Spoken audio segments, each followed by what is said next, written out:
तो जितने भी शासकीय सेवक पहली बार इस चैनल पर जुड़े हैं दोस्तों, चैनल को सब्सक्राइब कर दीजिए। दोस्तों मैं बता दूं, मैं मध्य प्रदेश में प्रशिक्षण अधिकारी के रूप में कार्यरत हूं और जितने भी शासकीय सेवक इस चैनल पर पहली बार जुड़ रहे हैं, और दोस्तों शासकीय सेवाओं से संबंधित जानकारी मेरे द्वारा यूट्यूब चैनल पर दी जाती है। दोस्तों आप देखेंगे मध्य प्रदेश में जो कर्मचारियों को गृह भाड़ा भत्ता बढ़ाने जाने के संबंध में जो कुछ खबरें आई थी, आप देखेंगे अभी विधानसभा में भी इसको लेकर प्रश्न पूछा गया था, तो उन्होंने बताया है कि कमेटी जो गठित की गई थी उसकी सिफारिशें अभी लागू नहीं की गई हैं, यानी कब तक लागू की जाएंगी। तो उसके लिए भी उन्होंने जवाब दिया कि जो सिफारिशें हैं वो आगे लागू की जाएंगी, क्योंकि मध्य प्रदेश में जो कर्मचारियों का गृह भाड़ा भत्ता है यानी HRA, आप देखेंगे 200 रुपये से लेके 1000 रुपये के बीच में हर शासकीय सेवक को लगभग 200 रुपये से 1000 रुपये के बीच में HRA मिलता है। तो आज के टाइम में 200-500 रुपये में आपको कहीं भी घर नहीं मिलेगा, कम से कम 5-7 हजार रुपये से आपको स्टार्टिंग ही होती है।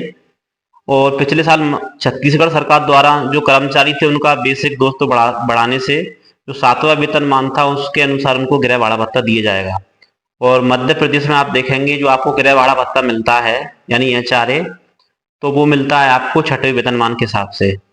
जो भी शासकीय सेवक हैं उनको जो 6वां वेतनमान रहता है तहसील लेवल पर 3% रहता है, और बाकी जो लोकेशन के हिसाब से चेंज होता रहता है, लेकिन बहुत ही कम मिलता है। तो सरकार द्वारा जनवरी 2023 में एक कमेटी गठित की गई थी, उसके द्वारा कुछ रिपोर्ट सरकार को सौंपी गई थी, तो उनको लेकर कुछ अपडेट आपको मिल सकता है। और इसको लेकर डॉक्टर मोहन यादव जो मुख्यमंत्री जी हमारे, उन्होंने बहुत बड़ी खुशखबरी दी है कि इस संबंध में वो खुद समीक्षा करेंगे। यानी आने वाले समय में आपका जो गृह भाड़ा भत्ता है कर्मचारियों का, वो लगभग जो आपका बेसिक है अभी उसका कम से कम 8 से 10% आपको बेसिक का प्राप्त होगा, जो भी आपका बेसिक होगा। यानी जिस लेवल में कर्मचारी है उसका जो बेसिक बनता है उसका 10%, जैसे केंद्र में मिलता है 10%, 20%, 30%, तो उसी प्रकार से मध्य प्रदेश में लागू किया जा सकता है। और जो भी शासकीय सेवक हैं उनको कहीं ना कहीं इस नियम से फायदा देखने को मिलेगा। अगली बात करें हम मध्य प्रदेश में जो नवनियुक्त कर्मचारी हैं, आप देखेंगे उनको 70%, 80% और 90% के हिसाब से मानदेय दिया जाता है, स्टाइफंड दिया जा रहा है यानी।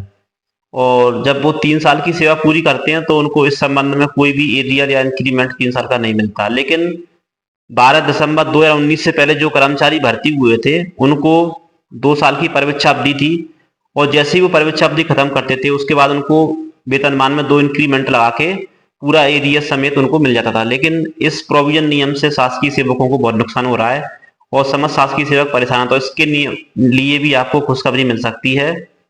और आगे हम बात करते हैं जो हमारे लिपिक संवर्गीय कर्मचारी हैं, यानी इनका 1900 ग्रेड पे है, तो उनका ग्रेड पे भी उस कमेटी के द्वारा बढ़ाने का संबंध में कुछ डिसीजन लिया गया है, तो उनका ग्रेड पे भी बढ़ सकता है। लेकिन अभी कंफर्म नहीं हुआ है बढ़ेगा या नहीं बढ़ेगा। लेकिन जहां तक है 2400 ग्रेड पे आपके जो लिपिकीय संवर्ग है मध्य प्रदेश में, उनको 2400 ग्रेड पे की खुशखबरी देखने को मिल सकती है। बात करें कई शासकीय सेवकों का ग्रेड पे आपको बढ़ने की संभावना रहेगी, तो ये भी जल्दी आपको खुशखबरी मिलेगी। तो दोस्तों मिलते हैं नई वीडियो में। जय हिंद, जय भारत।